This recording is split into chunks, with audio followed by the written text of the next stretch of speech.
नमस्कार, मैं आलम शेख, सहायक प्राध्यापक हिंदी विभाग, मधुपुर कॉलेज मधुपुर। यह व्याख्यान हमारे महाविद्यालय के यूजी हिंदी कोर सेमेस्टर 2 के विद्यार्थियों के लिए है। आज का टॉपिक है प्रगतिवाद की काव्यगत विशेषताएं। प्रगतिवाद पर चर्चा हम लोग पहले के व्याख्यान पर कर चुके हैं और आज हम प्रगतिवाद के काव्यगत विशेषताओं की चर्चा कुछ बिंदुओं के आधार पर करेंगे, कुछ पॉइंट के आधार पर। पहला पॉइंट है रूढ़िवाद का विरोध। प्रगतिवादी कवि ईश्वर की सत्ता को स्वीकार नहीं करता। उसे ईश्वर की सत्ता, आत्मा, परलोक, भाग्यवाद, धर्म, स्वर्ग, नरक आदि पर विश्वास नहीं है। उसके लिए धर्म एक अफीम है। वह धर्म, समाज तथा ईश्वर द्वारा निर्मित नियमों और उपनियमों को छिन्न भिन्न करना चाहता है। वह अंधविश्वासों, मिथ्या परंपराओं तथा रूढ़ियों पर कड़ा प्रहार करता है। उसे मानव को मानव रूप में देखना ही पसंद है। कुछ पंक्तियों के आधार पर हम ऊपर इस पूर्व कही गई बातों को देख सकते हैं। पंक्ति कुछ इस प्रकार है। भ्रांति या अतिरंजित इतिहास, भ्रांति या अतिरंजित इतिहास, व्यर्थ के गौरव गान, दर्प से एक महान, ऊपर मुख गलान। किसी को आर्य, अनार्य, किसी को यवन, किसी को हूण, यहूदी द्रविड़, किसी को शशि, किसी को चरण, मनुज को मनुज ना कहना आह। इन पंक्तियों के आधार पर हम देख सकते हैं कि प्रगतिवादी कवि मनुष्य को मनुष्य रूप में देखना चाहते हैं। ईश्वर ने हमें मनुष्य रूप में पैदा किया और हम लोगों ने धरती पर आके उसे विभिन्न भागों में बांट दिया। कहीं पर आर्य की बात होती है, अनार्य की बात होती है, कहीं यवन, हूण, यहूदी, इसी तरह बहुत सारे भागों में मनुष्य विभाजित है। पर हमें मनुष्य को मनुष्य के रूप में देखने की दृष्टि शायद खत्म हो गई है। दूसरा पॉइंट है शोषित का कारुणिक चित्रण।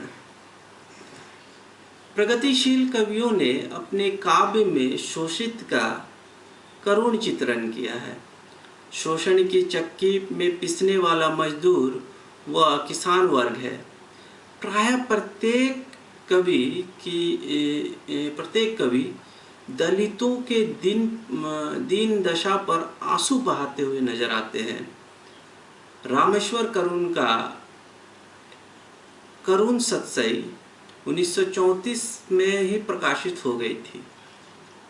यद्यपि यह रचना ब्रज भाषा में है, किंतु इसमें प्रगतिवाद के प्रायः सभी तत्व, अंग या पक्ष आप देख सकते हैं। एक उदाहरण को आप शोषितों के प्रति कारुणिक दशा, इस उदाहरण के माध्यम से आप देख सकते हैं। कवि कहते हैं, करी श्रम 30 दिन मस्त, करी श्रम 30 दिन मस्त, भरत ना भूखो पेट, कहाँ कहाँ ते लाइए, पटवारी सब तब भेंट। सुनियत कुकुर आपके दूध जलेबी खाई, सुनियत कुकुर आपके दूध जलेबी खाई, हम सब कृषक मजदूर कुकरहूँ समनाई। माने किसान मजदूर की दशा कुत्ते भी जैसी नहीं है, क्योंकि बड़े लोगों के कुत्ते दूध जलेबी खाते हैं और यह मजदूर को किसानों को खाने के लिए 2 वक्त की रोटी भी नसीब नहीं होती है। दलितों की दिन दशा पर आंसू बहाते हुए रामेश्वर शुक्ल अंचल कहते हैं, यह नस्ल जिसे कहते मानव, यह नस्ल जिसे कहते मानव, कीड़ा से आज गई बीती, बुझ जाती तो आश्चर्य न था, हैरत है पर कैसे जीते। मतलब जो दीनहीन कृषक, दलित, मजदूर वर्ग है, उसकी ज़िंदगी कीड़े से भी बदतर है। वो कभी आश्चर्य है कि इस तरह की दयनीय दशा पर भी वो कैसे जीवित है। मजदूर सुख के साधन स्वयं बनाता है, पर वही उससे वंचित रहता है। वह अन्नदाता पर वह अन्नदाता है, पर खुद भूखों मरता है। यह भाव प्रगतिवादी काव्य में सशक्त रूप में प्राप्त होता है। अब कुछ पंक्तियां और द्रष्टव्य है, जैसे ओ मजदूर, तू सब चीज़ों का करता, तू ही सब चीज़ों से दूर, ओ मजदूर। मतलब जो मजदूर वर्ग है, किसान वर्ग है, जो अन्नदाता है, जो चीज़ों को उत्पन्न करता है, उसे ही उनके द्वारा उत्पादन की गई चीज़ों पर उनका ही अधिकार नहीं है। अगला पॉइंट है शोषकों के प्रति घृणा और क्रोध। प्रगतिवादी काव्य में शोषकों के प्रति घृणा एवं क्रोध के भाव मिलते हैं। शोषक वर्ग पूंजीवादी व्यवस्था बनाए रखने के पक्ष में है और शोषित उसे नष्ट करने के पक्ष में।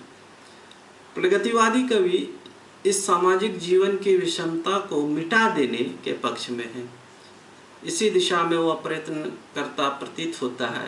रामधारी सिंह दिनकर इस आक्रोश को यूं अभिव्यक्त करते हैं। वे कहते हैं, श्वानों को मिलता वस्त्र दूध, भूखे बालक अकुलाते हैं, माँ की हड्डी से चिपक ठिठुर, जाड़ों में रात बिताते हैं। युवती की लज्जा वसन बेच, जब ब्याज चुकाए जाते हैं, मालिक जब तेल फुलेलों पर पानी या द्रव्य बहाते हैं, पापी महलों का अहंकार देता, मुझको तब आमंत्रण। कि कवि यूं ही शोषक वर्ग, जो मालिक वर्ग है, उनके प्रति वो यूं ही नाराज नहीं है, उनके प्रति उनके मन में यूं ही विरोध उत्पन्न नहीं होता, क्योंकि शोषित वर्ग जो है, धनी वर्ग है, उनके कुत्ते को वह वस्त्र पहनाते हैं, दूध देते हैं।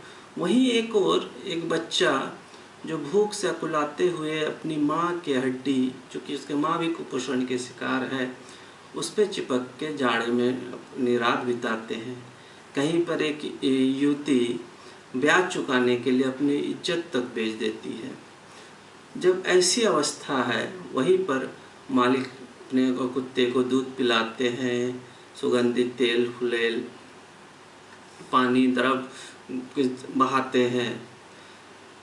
तो इसी स्थिति में प्रगतिवादी कवियों के मन में शोषक वर्ग के प्रति विरोध आना स्वाभाविक है।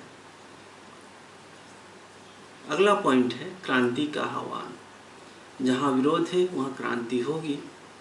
प्रगतिवादी कवि सामंतवादी परंपरा का समूल नाश चाहता है। इसके लिए वह क्रांति के स्वरों का आह्वान करता है, जिसमें जीर्ण शीर्ण रूढ़ियाँ और परंपराएं नष्ट हो जाए। वह पूंजीपतियों के गगनचुंबी महलों को भूमि साथ देखना चाहता है। बालकृष्ण शर्मा नवीन इस काव्यांश में कहते हैं, कभी कुछ ऐसी तान सुनाओ जिससे उथल पुथल मच जाए। माने कवि चाहते हैं कि जो बड़े बड़े बिल्डिंग है, महल जैसे, वो नष्ट हो जाए। इसी क्रम में सुमित्रानंदन पंत जी का भी कुछ पंक्तियों में यही भाव उत्पन्न होती है। वे कहते हैं, गा कोकिला बरसा पावक कण, गा कोकिला बरसा पावक कण, नष्ट भ्रष्ट हो जीर्ण पुरातन। अगला पॉइंट है मार्क्स तथा रूस का गुणगान। अनेक प्रगतिवादी कवियों ने साम्यवाद के प्रवर्तक रूस का गुणगान किया है। पंत जी के काव्य में कई स्थानों पर साम्यवादी दर्शन की व्याख्या तक मिलती है। सुदर्शन चक्र भी इसी प्रकार के कवि हैं। उनके भी आरंभिक काव्य में कार्ल मार्क्स काव्य में मार्क्सवादी स्वर अत्यंत तीखे शब्दों में सुनाई पड़ते हैं, जिसे छायावाद के प्रति पूर्ण निष्ठा एवं रागात्मकता के संबंध की भी पुष्टि होती है। वे ईश्वर को मृत, पूंजीवादी व्यवस्था को पाखंड, अपने देश की प्रजातंत्रीय व्यवस्था को निंदनीय घोषित करते हैं। नरेंद्र शर्मा लाल रूस का गुणगान करते हुए कहते हैं, लाल रूस है ढाल साथियों, लाल रूस है ढाल साथियों, सब मजदूर किसानों की, वहाँ राज है पंचायत का, वहाँ नहीं है बेकारी। लाल रूस का दुश्मन साथी, दुश्मन सब इंसानों का, दुश्मन है सब मजदूरों का, दुश्मन सभी किसानों का। अगला पॉइंट है मानवीय दृष्टिकोण। प्रगतिवादी कवियों में अनेक प्रकार के कवि हैं। एक अपनी मातृभाषा के लिए लिखता है, देश के भूखे नंगों, किसान मजदूरों, वैश्याओं और विधवाओं का उद्धार चाहता है, तो दूसरा समस्त मानवता का उद्धार चाहता है। कहीं भी अत्याचार हो वह उसके प्रति रोष प्रकट करता है, उसके लिए सभी बराबर है। स्वर्ण धूलि में पंत जी इसी विचारधारा को व्यक्त करते हैं। वे कहते हैं, नहीं छोड़ सकते रे यदि जन, नहीं छोड़ सकते रे यदि जन, देश राष्ट्र राज्यों के हित नित्य युद्ध करना, हरित जनाकुल धरती पर विनाश बरसाना, तो अच्छा है छोड़ दे अगर हम अमेरिकन, रूसी और इंग्लिश कहलाना। देशों में आए धरा निखर, पृथ्वी हो सब मनुष्यों का घर, हम उसकी संतान बराबर। यहाँ भी हम देखते हैं कि मानवीय दृष्टिकोण है। कहीं ना कहीं कवि चाहता है कि सब मनुष्य एक ही बराबर हो। अगला पॉइंट है वेदना का मार्मिक चित्रण। छायावाद तथा और प्रगतिवाद दोनों काव्यों में वेदना का मार्मिक चित्रण है, लेकिन प्रगतिवाद की वेदना वैयक्तिक और सामाजिक दोनों है, जबकि छायावाद की वेदना केवल वैयक्तिक थी। प्रगतिवादी संघर्षों से टकराता है, निराश नहीं होता है, विश्वास है कि उसे सामाजिक विषमता को दूर करने में निश्चय ही सफलता प्राप्त होगी। वह इस संसार को ही स्वर्ग बनाना चाहता है, ऐसा समाज जो रूढ़ियों से अलग हो, जिसमें किसी भी तरह का शोषण ना हो और जहाँ सब समान हो, कोई वर्ग भेद ना हो। अगला पॉइंट है नारी का चित्रण। प्रगतिवादी काव्य में नारी की मार्मिक व्यथा का चित्रण है। कवि की दृष्टि में नारी सामंतवाद के कारावास में आज भी कैद है। वह पुरुष दास्ता की लौहमयी श्रृंखलाओं से बंधनी के रूप में पड़ी है और अपना स्वतंत्र व्यक्तित्व खो चुकी है। पुरुष के लिए वह केवल वासना का उपकरण रह गई है। प्रगतिवादी कवियों में नारी की इस स्थिति का मार्मिक एवं सहानुभूति पूर्ण चित्रण हुआ है। यह पंक्तियां द्रष्टव्य है। योनि नहीं है रे नारी, वह भी मानवी प्रतिष्ठित। योनि नहीं है रे नारी, वह भी मानवी प्रतिष्ठित, उसे पूर्ण स्वाधीन करो, वह रहे ना नर परोसित। माने नारी को केवल भोग की वस्तु नहीं समझना चाहिए, वह भी हमारे और आपके जैसे मनुष्य है और उसको भी स्वाधीनता से जीने का अधिकार है। समाज की पीड़ित नारी वैश्या के प्रति भी कभी सहानुभूति अभिव्यक्त करते हैं। नरेंद्र शर्मा कहते हैं, गृह सुख से निर्वासित कर दी वह निष्ठुर अन्याय आओ बहिन, गृह सुख से निर्वासित कर दी वह निष्ठुर अन्याय आओ बहिन, अरे सर्पिणी अरे तेरे मणिमय मस्तक पर मैं अंकित कर दूं निर्धन चुंबन, आ सर्पणी आ ले भाई का निर्बल आलिंगन। प्रगतिवादी काव्य में नारी का श्रृंगारिक चित्रण भी है। यथार्थवादी दृष्टिकोण के कारण कहीं कहीं इस वर्णन में अश्लीलता भी आ गई है। नरेंद्र शर्मा की प्रभात फेरी और पंत की ग्राम्या में यह प्रवृत्ति स्पष्ट रूप से परिलक्षित है। डॉक्टर शिवमंगल सिंह सुमन की इन पंक्तियों में यौनाकर्षण की अभिव्यक्ति प्रकट होती है। वे कहते हैं, हम तुम दोनों में यौवन है, दोनों में आकर्षण, हम तुम दोनों में यौवन है, दोनों में आकर्षण, दोनों कल मुरझा जाएंगे, कर क्षण भर मधुवर्षण। अगला पॉइंट है सामाजिक जीवन का यथार्थ चित्रण। इस धारा के काव्य में निम्न वर्ग के जीवन को प्रतिष्ठित करने का प्रयत्न है। इससे पूर्व के साहित्य में मध्यवर्गीय तथा उच्च वर्गीय जीवन प्रतिबिंबित हुआ था।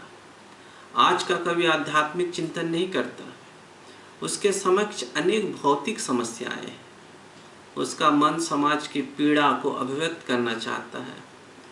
वह ऐश्वर्य विलास सुमन सुरभि के स्थान पर मुख की पुकार सुनता है। आकाश में विचरण करने वालों की वह चिंता नहीं करता। आज का कवि ताज के बारे में कह उठता है, जिसे प्रेम का प्रतीक समझा जाता है, तो वो कवि की दृष्टि में प्रेम का प्रतीक नहीं है। ताज भी निर्जीव है। वह कहते हैं, हाय मृत्यु का ऐसा अमर अपार्थिव पूजन, हाय मृत्यु का ऐसा अमर अपार्थिव पूजन, जब विषणय निर्जीव पड़ा हो जग का जीवन। कि जहाँ पूरा जग संसार निर्जीव पड़ा है, इतनी गरीबी है, भूखमरी है, वहाँ एक मृत्यु का, एक अपार्थिव शरीर का, उसके सुंदरता के आधार पर उसे पूजा जा रहा है।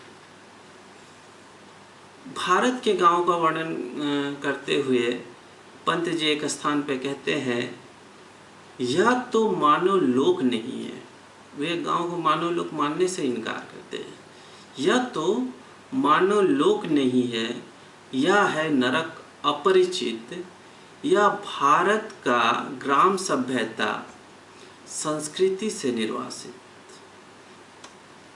माने वो गांव को कहते हैं कि एक अपरिचित नरक है, जिसे भारत के ग्राम सभ्यता कहा जाता है। वो भी अपनी संस्कृति से वो निर्वासित हो चुका है। अगला पॉइंट है जीवन एवं सामयिक समस्याओं का चित्रण। जीवन सामयिक समस्याओं का चित्रण। प्रगतिवादी काव्य में देश और विदेश की समस्याएं भी विषय बना है। वस्तुतः विश्व संस्कृति और मानवतावाद की प्रतिष्ठा करने के लिए इस तरह के विषयों का चयन अनिवार्य है।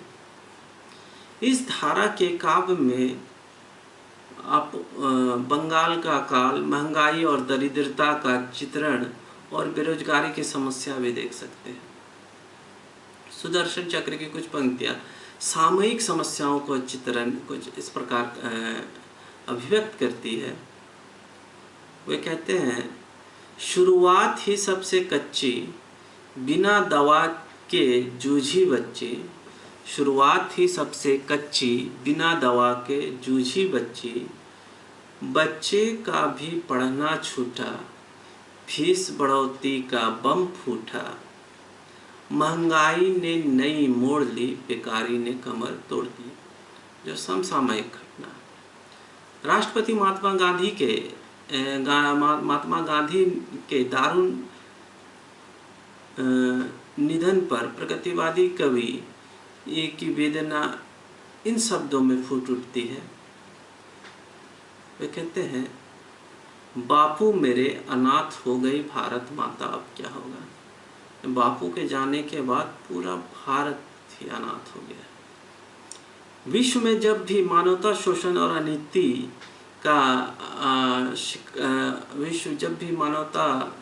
अनिति का शिकार हुई, प्रगतिवादी कवि की कलम सहानुभूति से मुखरित हो पड़ी। हिरोशिमा की बर्बादी हो या स्वेज नहर के झगड़े, प्रगतिवादी कवि सदैव सजग रहा। सामयिक समस्याओं का चित्रण में कवि ने व्यंग और ह्रास का आश्रय लिया। नागार्जुन की एक कविता का अंश में यह बात स्पष्ट हो जाती है। वे कहते हैं, कागज की आज़ादी मिलती, ले लो दो दो आने में। कागज की आज़ादी मिलती, ले लो दो दो आने में। अगला पॉइंट है, प्रगतिवादी कवियों का कला संबंध में दृष्टिकोण। प्रगतिवादी कवि ने ज़्यादा ध्यान अनुभूति पक्ष की ओर रहा। सुमित्रानंदन पंत कहते हैं, उनकी कुछ पंक्तियां हैं, तुम वहन कर सको जन मन में मेरे विचार, वाणी मेरी चाहिए क्या तुम्हें अलंकार। माने वो किसी भी अलंकार या किसी भी तरह का पांडित्य प्रदर्शन को अपनी कविता में सही नहीं मानते, क्योंकि उनका उद्देश्य ये था कि जो कवि कहना चाहता है वह आम जनता से जुड़ जाए, आम जनता समझ जाए। वह आम जनता के लिए कविता करना चाहता है। अंतिम बिंदु है सरल एवं सपाट भाषा। वस्तुतः प्रगतिवादी कवि जन जन में क्रांति की भावना पैदा करना चाहता है। इसके लिए सरस, सरल और आडंबरहीन भाषा की आवश्यकता थी। फिर प्रगतिवादी काव्य छायावादी काव्य के संस्कृति, पदावली, क्लिष्ट प्रतीकात्मकता और लाक्षणिक योजना के विरुद्ध भी विद्रोह था। इसलिए काव्य में भाषा, भाव, छंद, अलंकार सभी दिशाओं में स्वाभाविक प्रगति हुई। केदारनाथ अग्रवाल लिखते हैं, सीधी सपाट भाषा का प्रयोग है प्रगतिवादी कविता में। केदारनाथ अग्रवाल लिखते हैं कि साम्राज्यवाद के गुर्गे, साम्राज्यवाद के कुत्ते, भूकर उगाही वाले दलाल, दुष्ट धरती के आना धेला के जमींदार लाला साहब पटवारी जी के। कोई भी बिंब, प्रतीक, किसी भी अलंकार का प्रयोग नहीं, अपनी बात को प्रगतिवादी कवि सीधे तौर पर कहते हैं। ये रही प्रगतिवादी काव्य की विशेषताएं, प्रवृत्तियां कि एक तरफ वो मार्क्सवादी विचारधारा को कवि अपनी कविताओं में लिखते हैं। शोषित, पीड़ित, दलित, पिछड़े वर्गों का दुखों को कवि बयान करते हैं। स्त्रियों को स्वतंत्रता के पक्षधर है कवि, स्त्रियों को क्या भी दुख दर्शाते हैं। वहीं शोषक वर्ग जो पूंजीपति वर्ग है उनका विरोध करते हैं सीधी सपाट भाषा में। तो ये सारी प्रगतिवादी कविता की विशेषताएं थी। आज के लिए इतना ही, धन्यवाद।